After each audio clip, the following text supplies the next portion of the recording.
The old veteran sat quietly in the corner of the memorial hall. His forearms rested on the metal table while his dark eyes watched the young cadets file into their seats. Commander Zexthara had seen more battles than most beings in the galaxy. His chitinous shell bore scars from energy weapons, and his left antenna was missing its tip from a close call with a plasma blast. The memorial hall was neutral ground. Here, warriors from different worlds could meet without fear. The walls displayed holographic images of famous battles and fallen heroes from across the galaxy. Young soldiers from dozens of species came here to learn from those who had survived. The worst conflicts the universe could offer today was different, though. Today, Zexthara would tell them about humans. A young Rillan officer with blue skin and large eyes raised her hand. "Commander, we heard you served with the humans during the Outer Rim conflicts. Is it true what they say about them?" Zexthara's mandibles clicked together slowly. It was a sound his people made when they were thinking about something serious. "What exactly do they say about humans, Cadet?" "That they're crazy, that they fight like they want to die, that they use weapons that barely work and somehow win anyway." The old commander looked around the room. He saw faces from 12 different worlds. Some were curious, others looked skeptical. A few seemed afraid. They had all heard stories about the newcomers from Earth, but most thought they were just rumors. "I was there when we first met them," Zexthara said slowly. 3 cycles ago, in the Kepler sector. The Galactic Council had just accepted Earth into the Outer Member Program. Most of us thought it was a mistake." He paused and looked at his 4 hands. The scars there told their own stories. Earth was barely spaceworthy. They had only achieved faster-than-light travel 50 of their years before. Their ships used primitive kinetic weapons when the rest of us had moved to energy-based systems centuries ago. The Council thought they might be useful for supply runs or mining operations. Nothing important. A young Vecnari cadet with silver skin spoke up. "But they were given military assignments, weren't they?" "Yes, but only as observers at first. The thinking was that they needed to learn how real warfare worked before they could be trusted with anything serious. I was assigned to watch them and file reports on their progress." Zexthara stood up and walked to the large window that looked out into space. Stars twinkled in the darkness, and somewhere among them was a small yellow star with a blue planet that had changed everything. I remember the first time I saw Captain Jake Morrison. He was the commander of their frigate, the New Hope. Tall, for a human, with gray in his hair and these blue eyes that seemed to see everything. He had scars on his hands and a way of standing that told you he had been in fights before.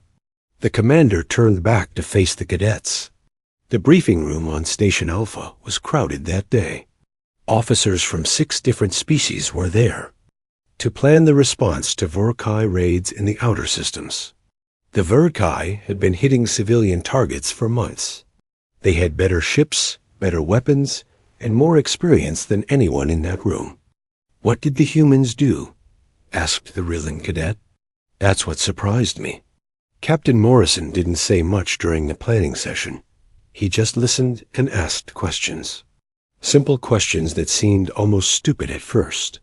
How do the Vorkai choose their targets? How long do their raids usually last? What do they do when their plans don't work?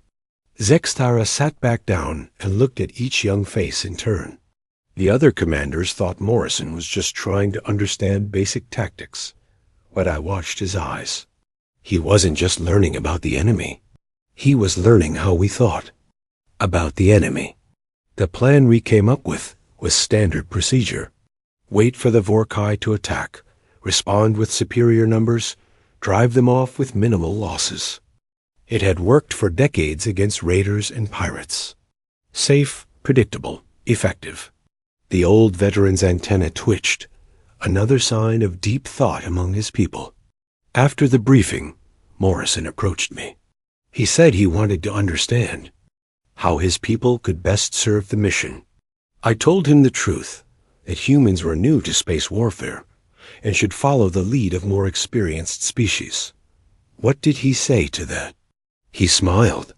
Humans do this thing where they pull back their lips to show their teeth. It can mean many things, but Morrison's smile was different. It was the kind of smile someone makes when they know something you don't. Zexthara picked up a datapad from the table and showed the cadets a star map. Red dots marked recent Vorkai. Attacks. Morrison asked if he could study the attack patterns. I thought it was a good idea. The more humans learned about proper military analysis, the better. I gave him access to 5 years of raid data. He spent the next 2 days going through every report, every casualty list, every tactical analysis.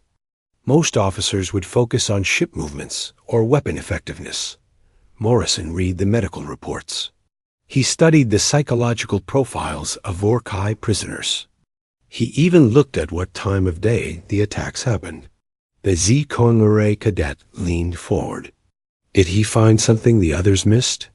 He found everything the others missed, Zexthara said quietly. The Vorkai weren't just raiding for supplies or territory. They were testing us. Every attack was designed to measure our response time, our tactics, our weaknesses. They were preparing for something bigger. The room fell silent. Several cadets exchanged worried glances. Morrison brought his findings to the next briefing. He had charts and graphs that showed patterns no one else had seen. The Vorkai attacks weren't random. They were building up to a major offensive against the civilian evacuation routes. Did the other commanders believe him? Zexthara's mandibles clicked again. Some did. Others thought he was seeing patterns that weren't there. Humans, they said, were known for finding meaning in random events. It was probably nothing. But Morrison was right, wasn't he?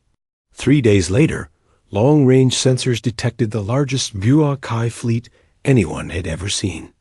47 ships heading straight for the Kepler evacuation convoy. Thousands of civilians from 6 different worlds, including human families who had been relocated from the outer colonies. The old commander stood up again and walked to a wall. Display showing ship classifications. His finger pointed to the image of a human frigate. The response fleet was 12 ships. Good crews, experienced commanders, proper equipment. Standard doctrine called for forming a defensive line and holding until reinforcements arrived. It should have worked. Should have? Morrison requested permission to take his task force on what he called a flanking maneuver. 6 human ships, breaking off from the main force to attack the Vorkai from an unexpected angle. Most of the other commanders thought it was suicide. Zexthara turned back to face the young cadets. His dark eyes seemed to look through them, seeing something from his memories. I was on the bridge of the command ship when Morrison's New Hope, and 5 other human vessels accelerated away from our formation. They were heading straight into 47 enemy ships with weapons that barely matched what the Vorkai considered standard equipment. The room was completely quiet now. Even the soft hum of the station's life support systems seemed louder than usual. That's when I learned the first truth about humans, the old veteran said slowly. They don't fight the way the rest of us fight. They don't even think about fighting the way the rest of us think about fighting. He looked around the room one more time, meeting each cadet's eyes, and that's when everything changed. Commander Zexthara moved closer to the star map display. His 4 arms gestured at the formation patterns as he continued his story.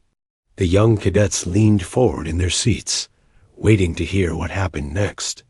6 human ships against 47 Vorkai vessels, the old veteran said. The odds were impossible. Every tactical computer in the fleet calculated the same result. Total human defeat in less than 10 minutes. A nervous Rillan cadet raised her hand. But they attacked anyway? They did more than attack. They did something that broke every rule of space combat we had ever learned. Zexthara touched the display and showed a three-dimensional battle map. Watch this. The hologram showed the human ships moving in what looked like random directions. They spread out, came together, split apart again. There was no formation, no clear strategy that any of the watching officers could understand. The Verkai commanders were just as confused as we were. Their ships are built for direct combat. Heavy armor, powerful weapons, strong shields. They expected the humans to form a battle line and fight ship to ship. Instead, the humans scattered, like leaves in the wind. What were they doing? Asked a young Vecanari officer. Something Captain Morrison called controlled chaos. The human ships moved in patterns that looked random, but weren't. Each ship knew exactly where the others would be, but the enemy couldn't predict anything. Zexthara manipulated the display to show the Verkai response. Their ships tried to form hunting groups to chase down individual human vessels. It seemed like a smart strategy. The Verkai thought they could pick off the humans one by one. 47 ships against 6 scattered. Targets should have been easy. But the humans had studied how Verkai ships moved, how they communicated, how they made decisions. And every time a group of Verkai ships moved to attack one human vessel, 2 other human ships would appear behind them. The humans were using their own weakness as bait. The display showed the battle developing. Verkai ships chasing human vessels, only to find themselves caught between multiple enemies. The organized Verkai formation began to fall apart as ship. Captains made individual decisions to pursue what looked like easy targets. I was watching from the command ship when the first Verkai destroyer exploded. The New Hope had led 3 enemy ships into range of 2 other human vessels. They caught the destroyer in crossfire and destroyed it in seconds. Zexthara paused and looked at the faces around him. But that wasn't the part that shocked me. What shocked me was what happened to the human ship that served as bait. What happened? The New Hope had taken serious damage, drawing the enemy ships into the trap. Their shields were down. Their hull was breached in 4 places, and their main engines were failing. Any sensible commander would have retreated for repairs. The old veteran's antenna twitched again. Morrison didn't retreat. He ordered his crew to continue the attack using only maneuvering thrusters and whatever weapons still worked. His ship was barely holding together, but he kept fighting. "That's crazy," whispered a cadet. "That's what I thought too." But then, I watched what the rest of Morrison's crew was doing while their ship was falling apart around them. Zexthara called up another part of the battle display. This one showed the interior of human ships during combat. Sergeant Lisa Hoffman was the New Hope's chief engineer. When the main power systems failed, she didn't wait for replacement parts or proper repair procedures. She took a mining laser from the ship's industrial equipment, connected it to the auxiliary power grid using spare cables, and created a new weapon. A mining laser? Mining lasers are designed to cut through asteroids, not fight enemy ships.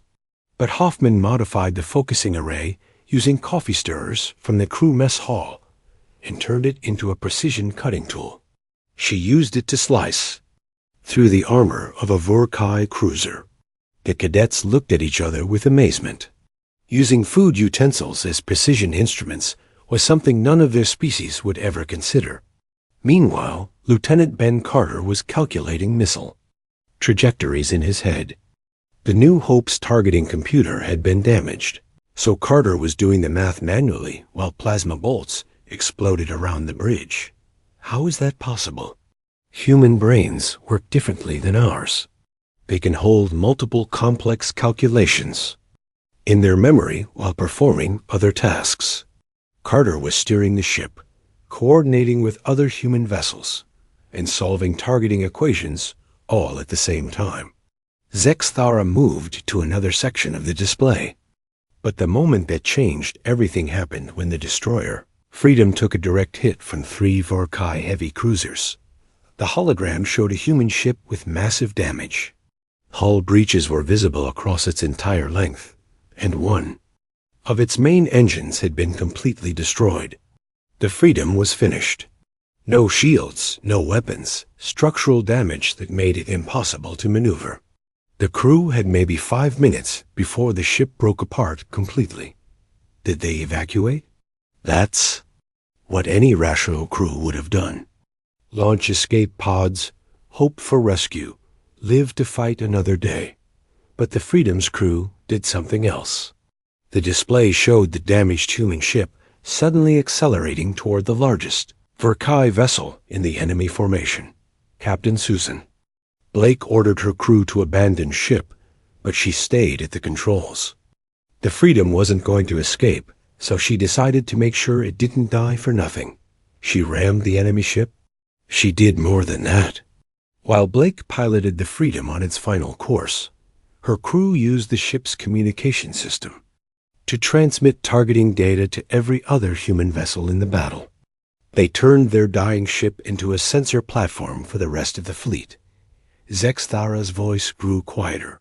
The Freedom struck the Verkai flagship at full speed. Both ships were destroyed instantly, but the targeting data they transmitted allowed the other human ships to coordinate a devastating attack on the confused enemy formation. The battle display showed the result. With their command ship gone and their formation scattered, the Verkai fleet began to retreat. The remaining human ships pursued them, picking off stragglers and damaged vessels.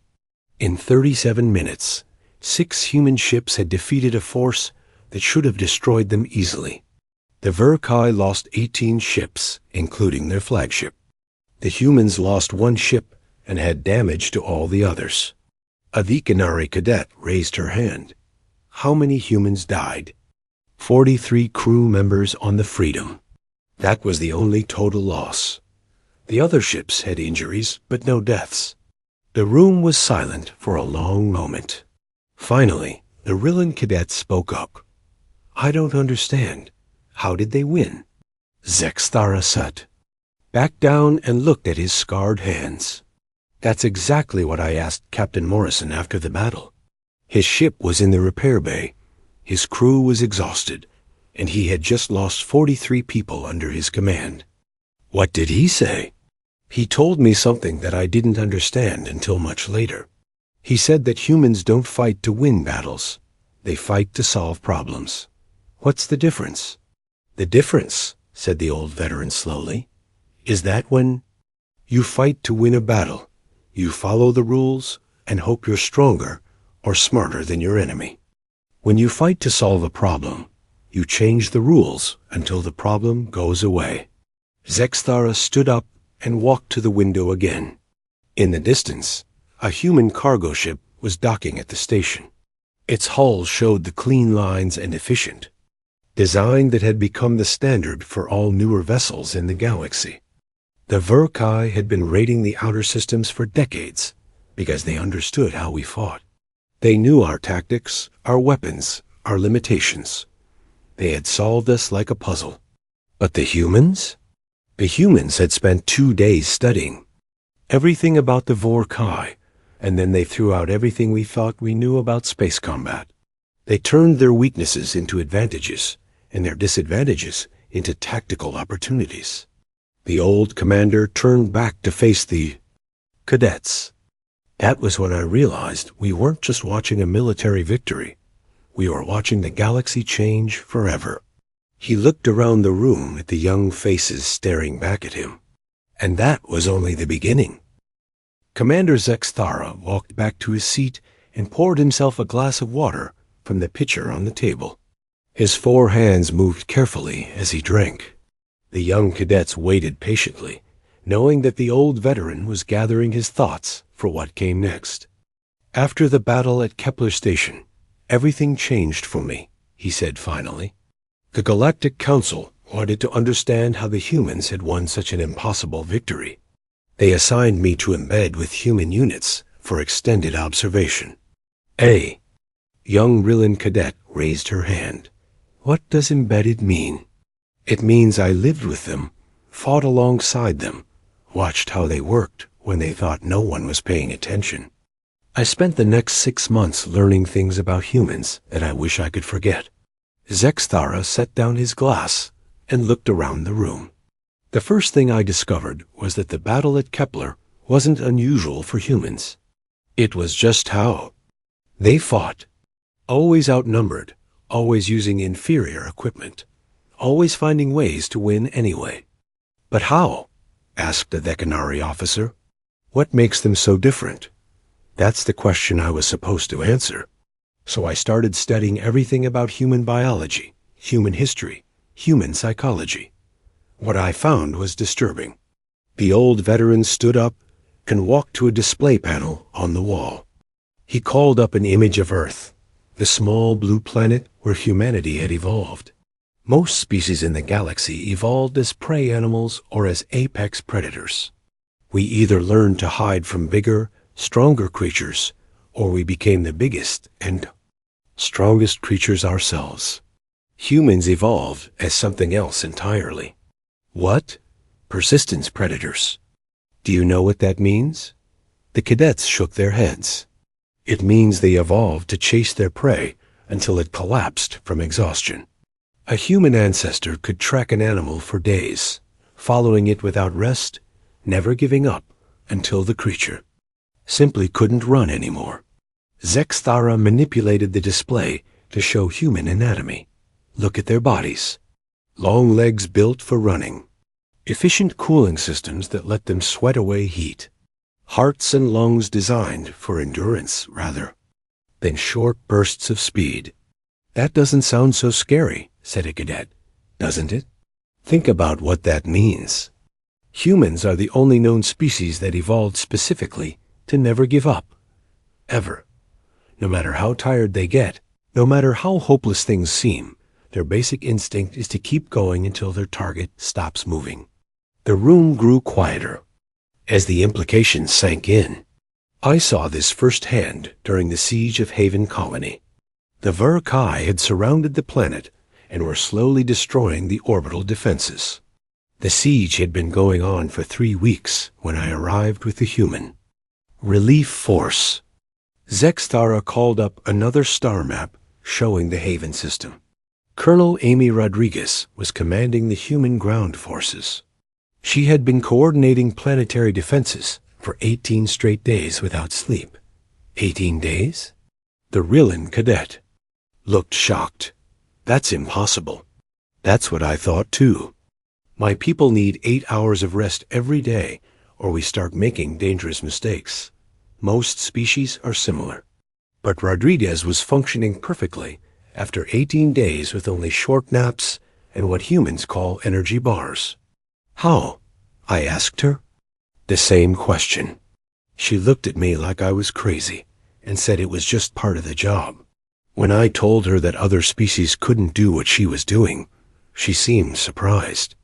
Zexthara sat back down and leaned forward toward the cadets. That's when I realized the first terrifying truth about humans. They don't know that what they do is supposed to be impossible. The old veteran paused to let that sink in. During the Haven siege, I watched Private Danny Chun hold a corridor against 12 Vur-Kai shock troopers for 4 hours, alone. He had run out of ammunition after the first hour, but he kept fighting with grenades, then with a broken rifle as a club, then with his bare hands. What happened to him? He died, of course, but he held that corridor long enough for his wounded squad mates to escape. When reinforcements found his body, he was surrounded by 7 dead enemies. He had killed more than half of them after his weapons stopped working. The cadets looked uncomfortable. Several of them shifted in their seats. But that wasn't the disturbing part, Zexthara continued. The disturbing part was what happened when I talked to Chun's squad leader afterward. What did he say? Sergeant Mike O'Brien told me that Chun's sacrifice was brave, but not unusual. He said humans did things like that all the time. He couldn't understand why I was so shocked. Zexthara stood up and walked to the window. That's when I began to understand the dark truth about humans. They don't just fight for survival, or territory, or resources like other species do. They fight for ideas. Ideas? Abstract concepts that exist only in their minds. Honor, justice, freedom, the greater good. A human can convince himself that dying for an idea is not just acceptable, but necessary. The old commander turned back to face the room. I watched. This happened again and again during my time with human forces. At the liberation of Titan Base, Captain Hellenreich ordered her company to assault a fortified position that everyone knew was a suicide mission. Why? Because intelligence reports suggested the base contained Vorkai battle plans for attacks on civilian targets. Wright decided that saving unknown civilians was worth sacrificing her entire unit. Zexthara called up tactical displays showing the Titan base assault. 96 humans attacked the position defended by 300 Vorkai soldiers with heavy weapons and defensive barriers. The attack should have failed in minutes, but it didn't. The humans took the base in 6 hours. They lost 43 soldiers, but they captured the intelligence and prevented attacks that would have killed thousands of civilians on 12 different worlds. The display showed the aftermath of the battle. Human soldiers tending to wounded. Enemies sharing medical supplies with Vorkai prisoners, treating captured officers with respect. But here's what really disturbed me. After the battle, I asked Captain Wright if she thought the mission was worth the lives of 43 of her soldiers. She said yes, without hesitation. Why? Because in her mind, 43 lives to save. Thousands was simple mathematics. But it wasn't really about the numbers. Wright would have made the same decision if it meant saving just one innocent person. Zexthara sat down again and looked at his scarred hands. That's when I realized the second terrifying truth about humans. They don't just accept death in combat. They weaponize their own mortality. What do you mean? Other species fight to stay alive. Humans fight to accomplish their goals, whether they survive or not. They turn their willingness to die into a tactical advantage that no enemy can counter. The room was completely silent now.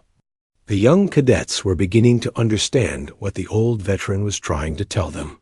I spent 6 months watching humans do impossible things for reasons that made no sense to any other species in the galaxy. They would charge superior forces to save strangers. They would sacrifice strategic advantages to protect non-combatants. They would choose certain death over easy victory if they thought it was the right thing to do. And that's the dark truth? Asked the Rillan cadet. Quietly, Zexthara looked around the room at each young face. No, that's just the beginning. The real dark truth is what humans do to everyone around them. He stood up and walked to the star map one more time. After 6 months of watching humans fight, I was transferred back to a regular galactic defense unit. Do you know what happened? The cadets shook their heads. I couldn't stop thinking like a human. When we faced our next enemy, I found myself asking the questions Morrison had taught me. How do they choose targets? What do they do when plans fail? How can we turn our weaknesses into advantages? The old veteran's antenna twitched as he remembered. Humans don't just change how they fight. They change how everyone else fights. They show you possibilities you never imagined, and once you see them, you can't unsee them. He turned back to face the cadets one final time. That's the dark truth about humans. They're not just another species with different tactics. They're a force that transforms everything they touch, whether you want to be transformed or not. Commander Zexthara returned to his seat and looked at each of the young cadets in turn. His dark eyes seemed tired, as if the weight of what he was about to tell them was almost too much to bear. The war with the Vorkai ended 6 months after. Humans joined the fight, he said quietly. A conflict that had lasted decades was over in half a year. The Vorkai, who had terrorized the outer systems for generations, sued for peace. A young Vecanari cadet leaned forward. Because they were afraid of human ships? No, because they were afraid of what humans were teaching the rest of us. Zexthara picked up his water glass, but didn't drink from it. The Verkai could handle fighting humans. What they couldn't handle was fighting an entire galaxy that had learned to think like humans. What do you mean? Admiral Jake Morrison, the former captain of the New Hope, had been promoted to head of Galactic Defense Training. His job was supposed to be simple: teach human tactics to other species so we could work together more effectively. The old veteran set down his glass and shook his head slowly. But Morrison didn't just teach tactics. He taught philosophy. He changed how we thought about everything. Zexthara stood up and walked to the holographic display. He called up images of training, exercises from different worlds across the galaxy. Before humans arrived, military training was standardized. Every species learned the same basic principles: form ranks, follow orders, use superior firepower to defeat the enemy. Simple, predictable, safe. That sounds reasonable, said Arillan. Cadet, it was reasonable. It was also exactly what every enemy expected us to do. The display showed traditional battle formations, neat lines of ships moving in coordinated patterns. Morrison threw all of that away. How? He asked questions that no one had ever thought to ask. Why do we fight in formations? Why do we wait for orders? Why do we always try to be stronger instead of smarter? The display changed to show new training scenarios. Ships moving in seemingly random patterns, crews making independent decisions, tactics that looked chaotic but somehow worked. Morrison started training mixed units. Humans working alongside Kethraki, Rillan, Vecanari, and a dozen other species. Each group brought their own strengths, but they all learned to think like humans. Zexthara manipulated the display to show battle results. The improvement was dramatic. Units trained in human-style tactics were 3 times more effective than traditional forces. More importantly, they were unpredictable. Enemies couldn't plan against them because they never knew what these mixed units would do next. A cadet raised her hand. But that's good, isn't it? If we're more effective, then fewer people die in wars. The old veteran's antenna twitched. That's what I thought too, until I had my final conversation with Admiral Morrison. Zexthara returned to his seat and leaned back. Morrison called me to his office on Luna Station, 2 years after the Vorkai surrender. He wanted to discuss the future of galactic defense. What he told me changed how I see everything. What did he say? He told me the truth about human strategy. Humans didn't enter galactic warfare to win battles or gain territory. They had a much larger goal. The room grew very quiet. Several cadets exchanged nervous glances. Morrison explained that humans had studied galactic history before they ever left their solar system. They knew that every few centuries, one species would become dominant and try to conquer everyone else. The Verkai were just the latest example. So humans wanted to prevent that from happening. Yes, but not in the way you might think. Morrison told me that humans didn't want to be the dominant species themselves. They wanted to make sure no species could ever dominate the others. Zexthara stood up and walked to the star map showing the current galactic political situation. Look at this. Before humans arrived, there were clear power structures. Strong species, weak species, predictable alliances based on military strength. The map showed trade routes, military zones, and territorial boundaries that had remained stable for decades. Now look at this. The display changed to show current conditions. Every species has access to human training methods.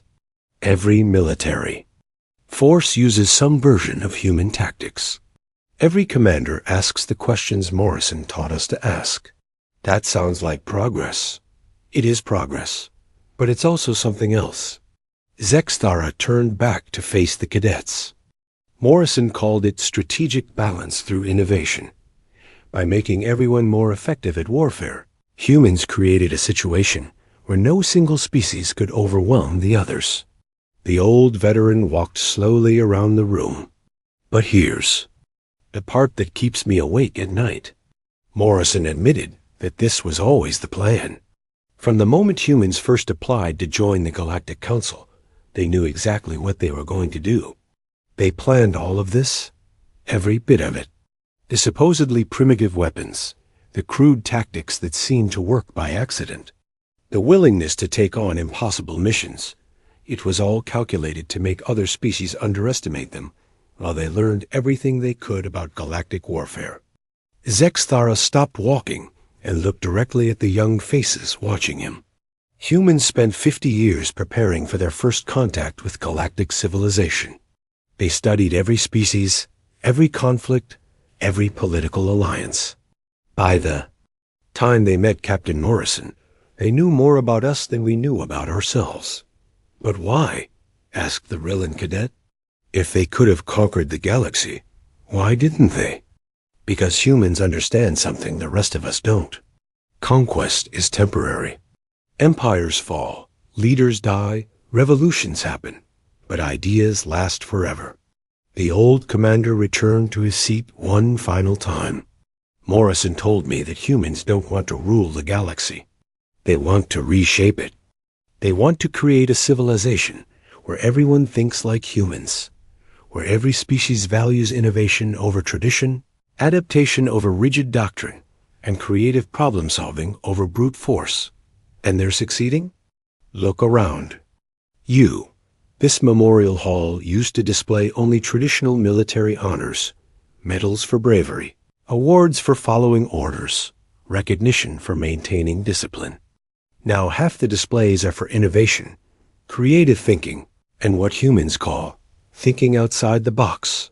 Zexthara gestured toward the window, where ships from a dozen different worlds were docking at the station. Every one of those vessels uses design principles influenced by human engineering. Every crew includes officers trained in human tactical methods. Every mission is planned using questions humans taught us to ask. So the dark truth is that humans are secretly controlling the galaxy? No, the dark truth is much worse than that. The old veteran's voice grew very quiet. The dark truth is that humans don't need to control the galaxy. They've made the galaxy want to become more like them. The room fell silent as the implications sank in. Every species in this room will go back to their homeworlds and teach others what they've learned here. You'll ask the questions Morrison taught us to ask. You'll solve problems the way humans solve problems. You'll make decisions based on what you think is right, rather than what you're ordered to do. Zexthara looked at each cadet one more time. And your children will grow up thinking that's normal. They'll never know there was a time when warfare was predictable, when tactics never changed, when following orders was more important than getting results. Is that bad? I don't know. That's the most terrifying part. Humans have changed us so completely that we can't even imagine what we used to be like. We think their way of seeing the world is natural, but it's not. It's learned behavior that they've spread across the entire galaxy. A old veteran stood up slowly, his forearms moving with the careful precision of someone who had seen too much combat. That's the dark truth about humans. They're not conquerors or destroyers. They're something much more dangerous. They're teachers. And once they teach you to see the universe the way they see it, you can never go back to the way things were. Before, he walked toward the door, then paused and looked back at the young cadets. The question you all need to ask yourselves is this: in a galaxy where everyone thinks like humans, are we still ourselves? Or have we become something else entirely? Commander Zexthara left the memorial hall, leaving the young officers alone, with thoughts that would change how they saw everything for the rest of their lives.